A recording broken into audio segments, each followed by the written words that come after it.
Bonjour à tous, je suis Tanguy Delmas, je suis président de l'AFNEA et étudiant en troisième année à l'école d'audioprothèse de Bordeaux.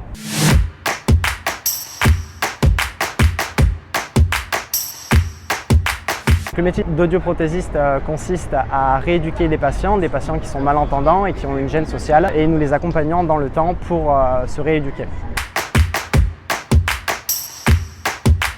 L'étude d'audioprothèse se déroule sur 3 ans. Elles sont réparties en 50% sur les bancs de l'école et 50% en stage. La plupart de nos stages en fait sont sur des laboratoires d'audioprothèse et ensuite nous intervenons aussi dans des centres hospitaliers et dans des instituts gérontologiques. Les clichés sur le métier d'audioprothésiste, c'est que nous travaillons uniquement avec des personnes âgées, mais c'est faux, même si les personnes avec qui nous travaillons sont quand même d'un certain âge. Nous travaillons aussi avec des personnes qui sont jeunes et c'est en train de se rajeunir énormément. Les débouchés, une fois le diplôme en poche, nous pouvons soit continuer sur un master, soit intégrer directement le milieu du travail. Les audioprothésistes aujourd'hui travaillent dans des laboratoires d'audioprothèse pour la totalité. On peut aussi intégrer une équipe de recherche ou intégrer directement une équipe dans un centre hospitalier.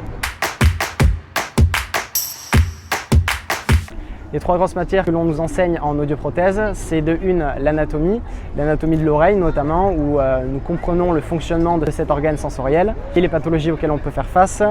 Deuxièmement, c'est l'audioprothèse, puisque c'est quand même le cœur de notre métier.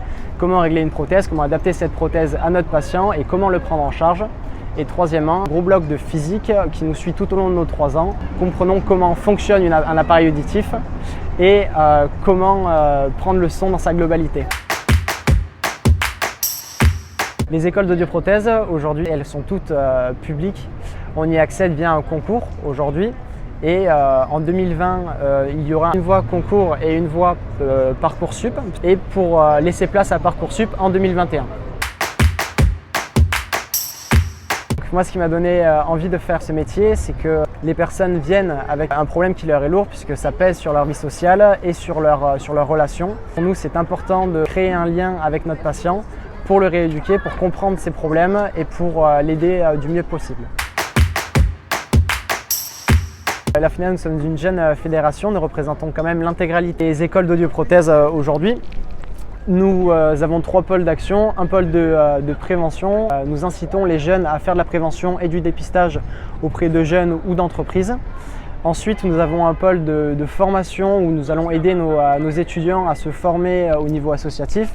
Et un dernier, plus de représentation étudiante pour justement essayer d'améliorer les conditions d'études et la formation.